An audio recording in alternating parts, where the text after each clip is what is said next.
Shibe left the lord's mansion. On his way home, he saw a young girl crouching and crying under a willow tree. She was praying with her hands put together like this towards the moat. And Kichibe thought she was going to jump into the moat, so rushed to her and grabbed her sleeve. "Wait! Don't jump into the moat!"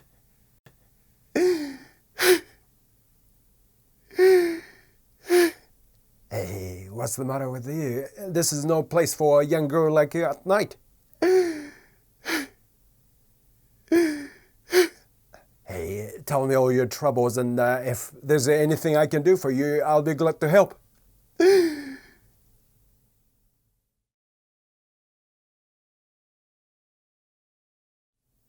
"Do you really want to know why I want to die?"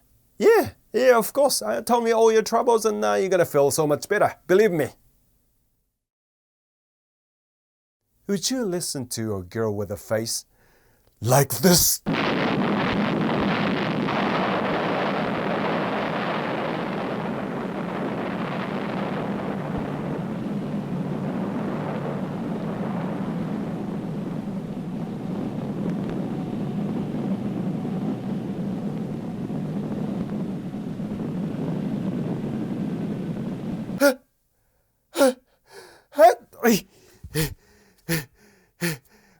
Where am I? Yotsuya Mitsuke. What is that? That looks like the gleam of a firefly. Oh, that's the lantern of a soba noodle stand. Hey, what's the matter with you, man? You just bumped into my stand. Listen. I saw a young girl on the willow tree at the Benke Bridge, and I thought she was going to jump into the moat, so I rushed to her to help her. When she turned around to look at me, she had no face. She had no eyes, no nose, or mouth, looking like an egg. I was so scared and ran away. Ah, I see. So you saw no Pirabo? No Pirabo. Uh-huh. She lives in that moat and comes out on a warm night like this. You're lucky, though. If you had stayed there a bit longer, then you would be dragged into the moat and drowned yourself. By the way, did she look like this?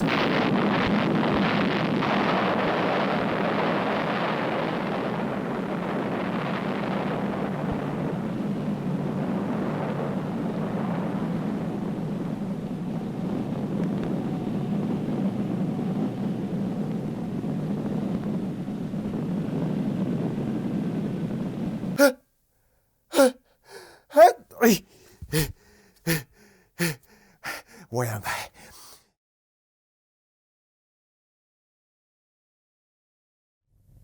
Open the door! Open the door! I'm coming, don't shout. Our neighbors are sleeping, stupid man. What's the matter with you? Listen. I went to the Lord's mansion today on business. We played the game and go until late at night. On my way home, I saw a young girl on the willow tree at the Benke Bridge. I thought she was going to jump into the moat, so I rushed to her to help her. When she turned around to look at me, she had no face. She had no eyes, no nose, or mouth, looking like an egg. I was so scared and ran away. I saw the lantern of a soba cellar, so I flung myself at his feet and I told him the whole story. And he asked me, "Does she look like this?" He swiped his face and guess what? He was also not bearable. I was so scared and ran away and I don't even remember where I ran to. But I found myself standing in front of her house.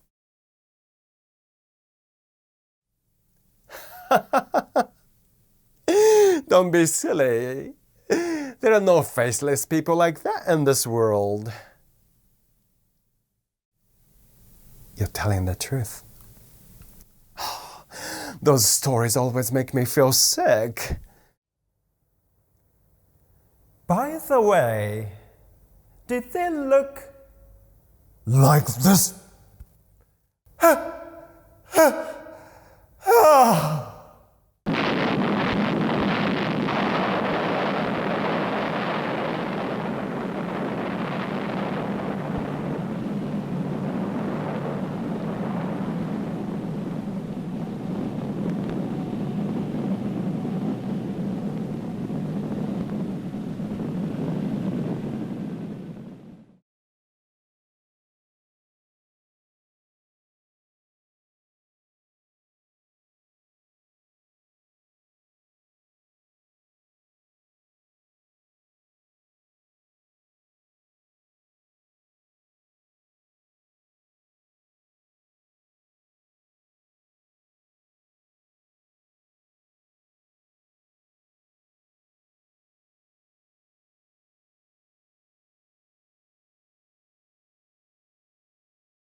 Oh, look who's here. I certainly wasn't expecting it. Come on in. Come on in. Thank you. You are looking well, Grandpa. It's been a very, very long time. Oh, has it? Yes. Since 1998, so it's been more than 2 decades now. What is it like over there? Well, it's different for each person, but there's nothing to complain about. You'll see what it's like when you get here. Well, I'm not really in a hurry to get there quite yet. You can wait for now. So, do you still do judo? Judo. Ah, yes, judo. I used to love it when I was there. But you know what? I don't even remember why I wanted to be strong. Mom told me that one of your eyes popped out when you were doing judo. And that's right. And I push it right back in. Just like this. Good memory. Do you call that a good memory? Oh, well. Everything that happened when I was there is a good memory now. Would you like some? Yes, of course.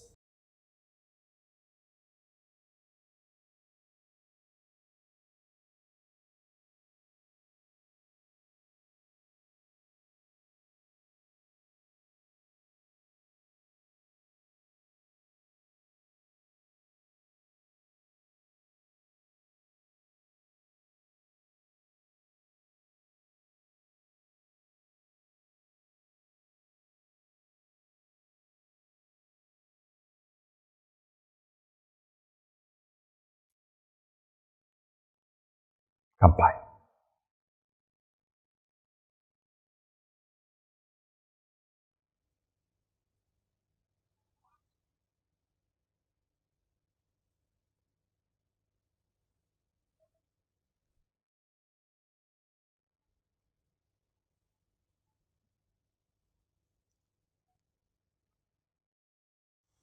You have finally learned how to use chopsticks. Well, Grandpa, I'm 44. It's about time, isn't it?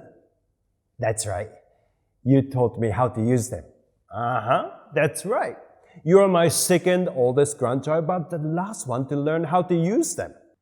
The middle finger must go between the chopsticks. Look closely. I'm looking closely, Grandpa. Then closer. Much closer. Your middle finger's not between the chopsticks. You must learn how to use them if you want to eat these sashimi and sea urchins.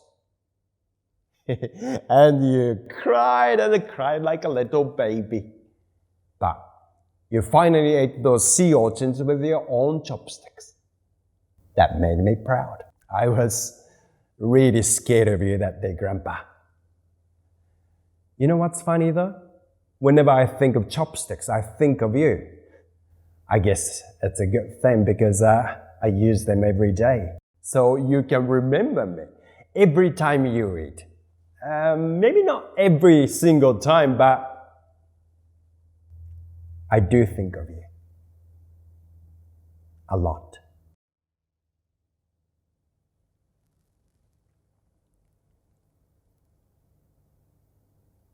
What did you really think when I decided to study in America? To be honest, I had mixed feelings. But my main thought was, peace has finally arrived. My grandson going to America. Why not? But the bomb killed your father and the siblings and it made your brother a hibakusha. And of course, your very own eyes witnessed the destruction of Nagasaki. How could you forgive so freely? No, I haven't forgiven the bombing itself, but we all make mistakes, don't we? Japan certainly did. Isn't it so much better to use our energy not to repeat the same mistakes? Anger, hatred, revenge, all waste of energy. To be honest, I don't know if I could have just let it go like that. One of the things that made me really confused was that you never really talked about the war. You witnessed Nagasaki, but you remained an extremely funny grandpa, and you took everything lightheartedly, and you never really complained. Yes, I did. Did you think I was some kind of saint? I was confused about my own experience, of course, and I complained about life and humans and the stupidity of war. I just didn't see the point of sharing that with others.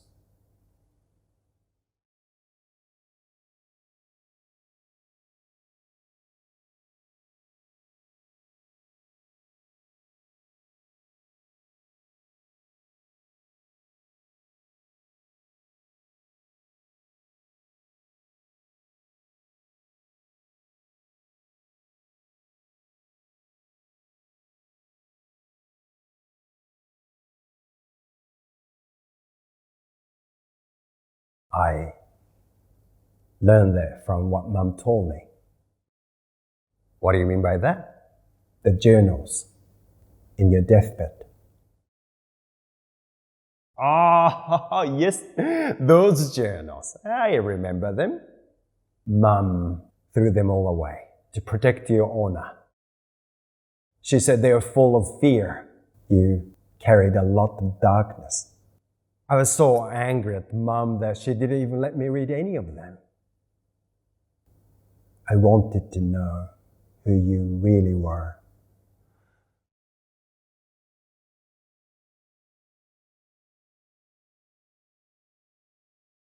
Well, whoever you saw in me when I was there is me.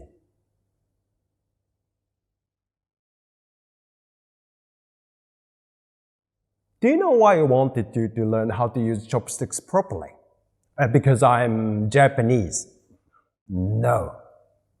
You know, chopsticks are called hashi in Japanese, right? Yes, of course, but why? And hashi also means a bridge. Okay, where are you getting at, Grandpa? I wanted you to be a bridge. That's why I made sure that you knew how to use hashi properly. So you're basically saying that you just wanted to rhyme with those two words. Yes, something like that. But I wanted you to be a bridge. That's true. I heard from Grandma. You did become a bridge. Seems like my time is almost up. Do you want to ask me one last question? What did you miss the most during the war? I'd say an ordinary life. You know, those small everyday things like the noise children make in the neighborhood, and having green tea with the family and the friends, and fireworks at the summer festivals. It turned out they were the most important things in my life. Seems like my time is up. I'd better get going. Grandpa! He's gone.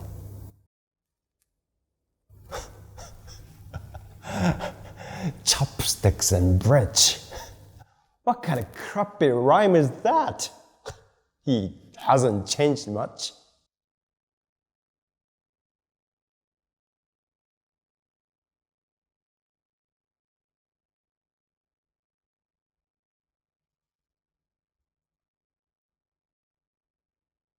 A sake cup.